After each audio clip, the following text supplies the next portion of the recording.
Hello students, welcome to the second tutorial in the static equilibrium series. This is the question I left you with in the previous video. I hope you guys had time to go through it. Hope you guys tried it out.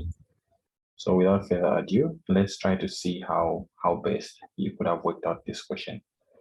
So the first step that you have to do, just as you saw in the previous case, you have to identify the section where you know the most information. And if you have gone through the question, you should realize that that is going to be this part. The question does give you what W1 is. W1 is given as 800 newtons. So because of that, you know almost everything here. So if you look at what the weight one is, you have the weight, as in for this part, you have the weight pulling downward. So let me use a different color for this.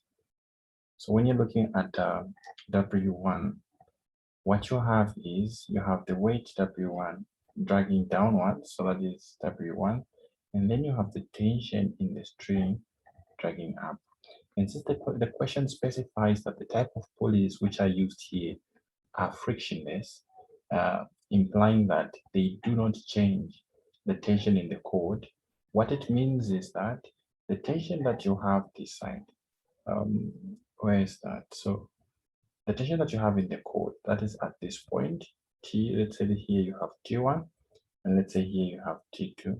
So the tension you have T1 here is the same as the tension that you have at this point, T1. It would have been a different case if this pulley had some form of friction.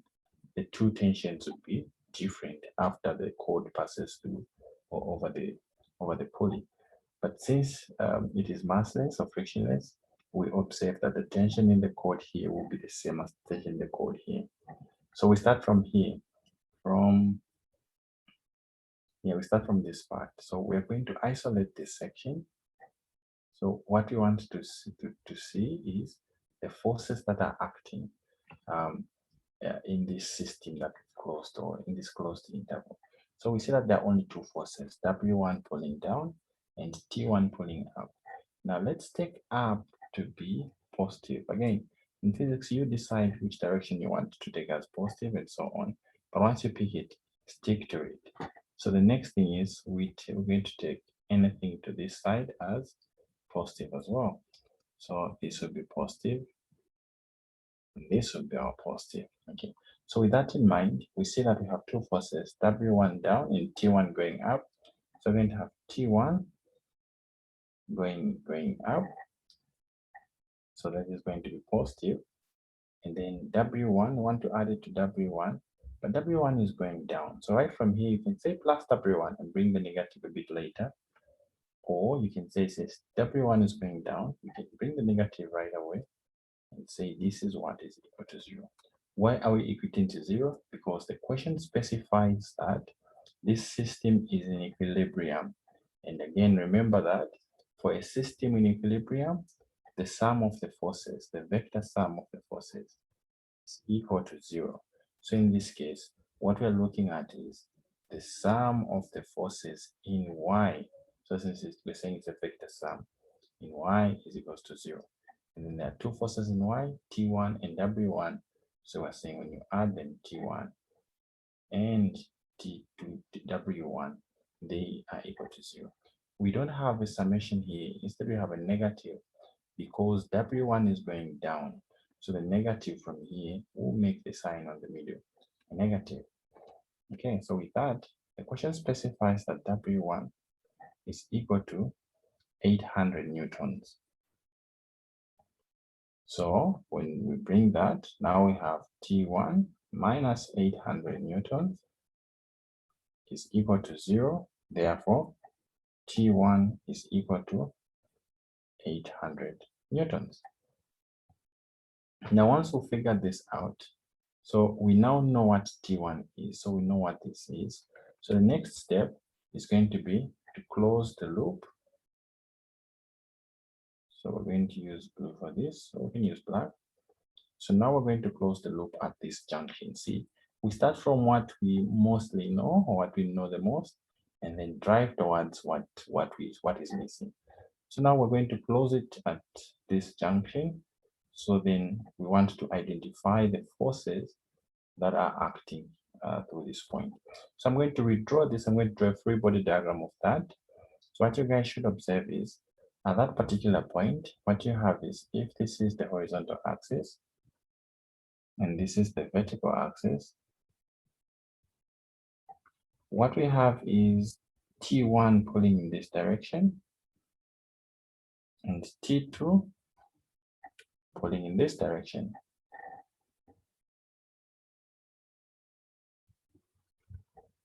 And then you have the weight W2 going down, vertically down.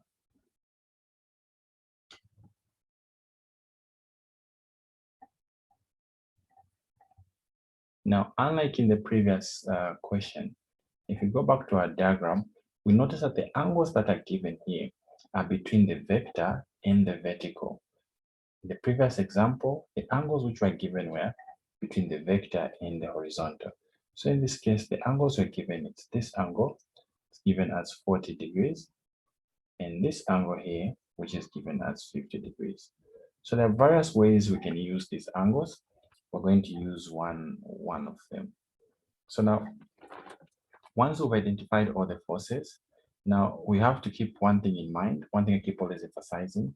We can't just add these forces. We know we want to say the vector sum. We want to say the sum is equals to 0, but we want to remember that it's the vector sum, meaning we can only add them in terms of components. We have to say the sum in x, the sum of forces in x is equals to 0, and the sum of forces in y is equals to 0 separately. So again, this system is in equilibrium, so the forces add up to 0 in the vector way. Now, what does that mean? We have to get the forces, we have to resolve these forces to get the components. Let's start with the sum in the horizontal axis. So in the horizontal axis, we need to get a component of T1 that is acting in the horizontal way. How is that going to be? So we are going to get a portion of T1 that is going to act in this direction. So we're going to call this force tension 1, but we're going to include a subscript x to mean it's a component of tension 1 in x. After that, we're going to also get a component of T2 that is along the x axis, or along the horizontal. So this is going to be T2 in x. Now, if you wanted to use the original signs that you guys are used to, you can still go right ahead and subtract the 40 from 90 to get this angle here. Or you can keep in mind that this force, this vector, or this component T1, if you completed this shape, what you'd end up with is a rectangle. And what we know is that opposite sides of the rectangle are equal, implying that if this is T1x, meaning this side here, it's going to be the same, T1x. The same thing can be said here. If this is what we have, so it means that this side up here, T2x, this and this are equal. So with that in mind, I can just use this angle to find this side. So, but since this side and that angle, the side and the angle are opposite, I am going to use sine there. So T, that's not T, that's F. I need to want to use T.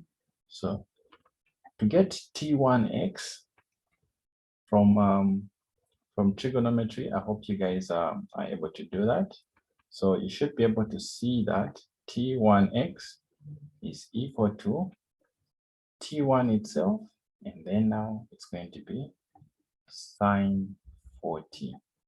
Okay, so I hope you guys are able to follow how to do this. I will upload a video on how to resolve them.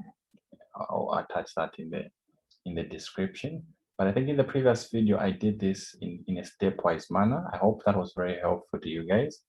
But if you need me to just keep on doing them stepwise, I can still do that.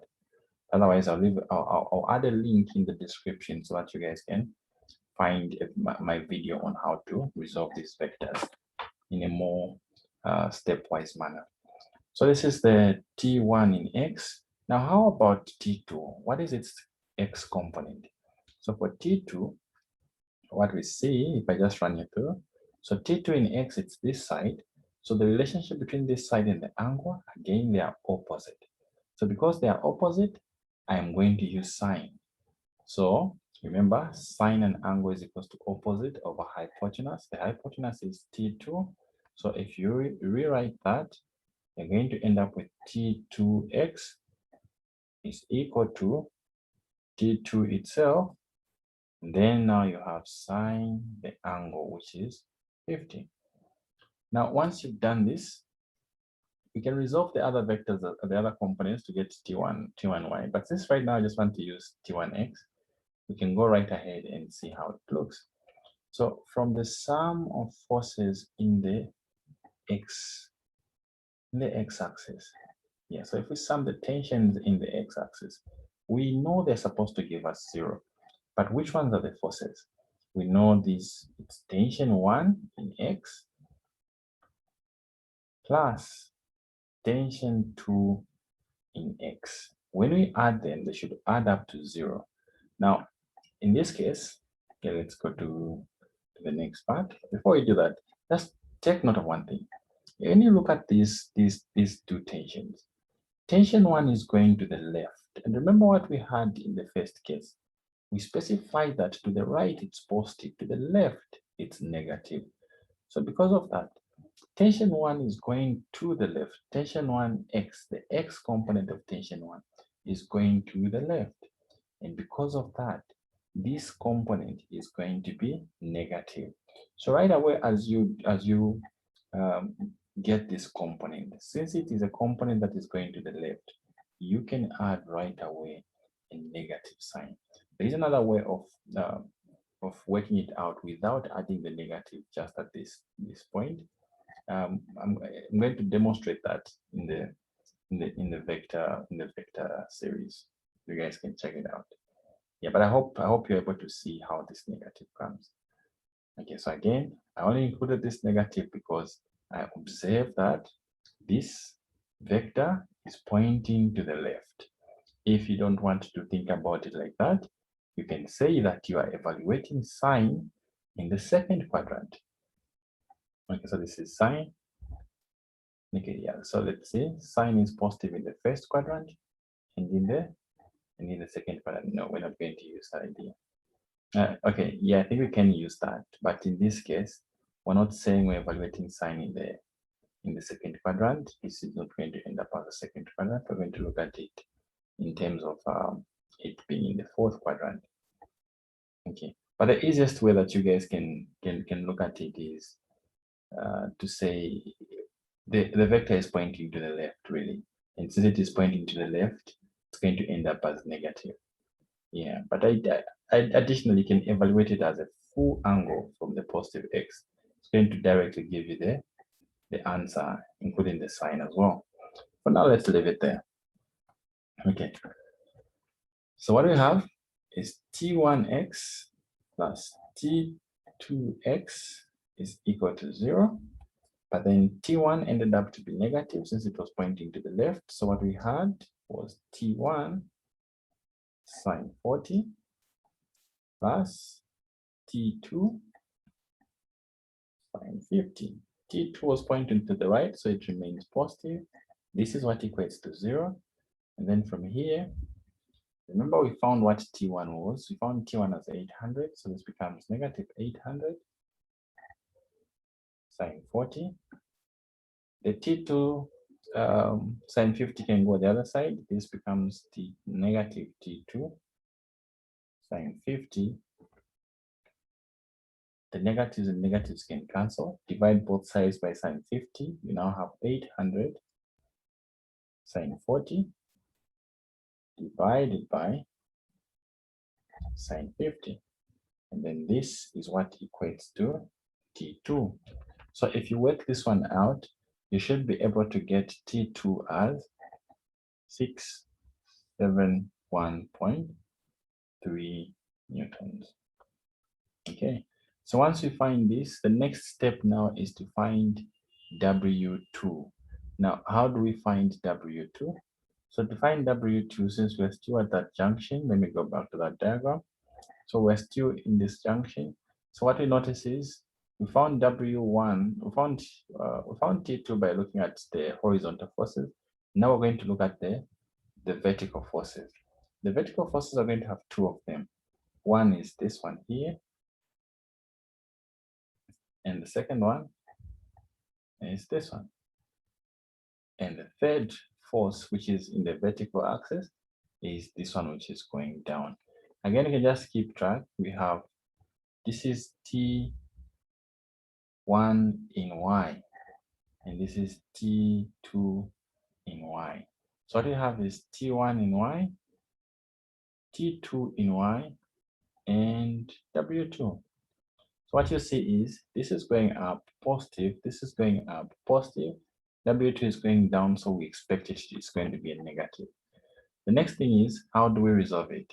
So if you want to use sine for this, then you might want to get this angle, which is 50. It's 40 from 90, which is 50. So you can say sine gives you this. Or if you want to stick to 40, then what you can do is use this, but now this side, again, opposite sides of a rectangle are equal. So if this is T1Y, then this side is also T1Y. So this side to this angle, they are related by cos. That's what I'm going to use in this case. So what you guys should see right away is that the Y component of T1 in Y becomes T1 itself. And then this now is cos 40. And then the Y component of T2 becomes T2 cos 50. Also here, I used cos because this side is the same as this side for this rectangle. So I relate this side to this angle by cos. So once you've done that, then in the y-axis, we identified three forces. There was T1 in Y going up, so positive. Then there was T2 in Y going up, so that was positive. And then there was W2 going down, so negative. This is what gives us 0. T1 in Y, we found it. It was T1, and then this was cos 40, plus, then T2, we found T2, cos 50, minus W2 is equals to 0. So from here, we already know what T1 is. This is 800. And then we already know what, this is just cos 40. Plus T2, we're just from finding what T2 is. That's 671.3 cos 50. W2 moves the other side, it becomes positive W2. So here now it's just evaluating. You guys can evaluate this. And this comes out as 1044 newtons. This becomes our W2. So we conclude, therefore, that W2 is equals to 1044 newtons. Okay, now having found this, the next step or the next thing that we have to find is W3. So remember, we started by evaluating this side.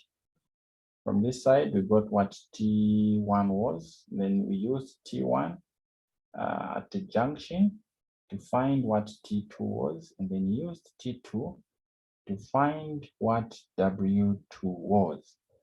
So now we had this T2. Now what I want you guys to pay attention is the relationship of T2 to W3. It's a very, very simple concept. I hope you guys have already seen it. So what we have, because now we're going to come to this part, we're going to close it here. But we already know what T2 is. We found T2 as 671.3 newtons. The pulley here as well is massless and frictionless. In T2, the tension here is the same as the tension here. That's why I picked that. So now what we have is T2 pulling up and the weight W3 pulling down. So in other words, if we take up as well as positive, what we have is T2 pulling up minus W3 pulling down.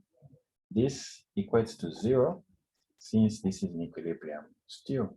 So from here we have T2 is equal to W3, and therefore W3 is equal to T2. Remember what T2 is, so W3 is equal to 671.3 newtons. Simple as that. So I hope you guys were able to find these values. Hope you guys are able to work them out. Try to play with the vectors and see if you guys are able to find the same solution using different approaches of working out vectors.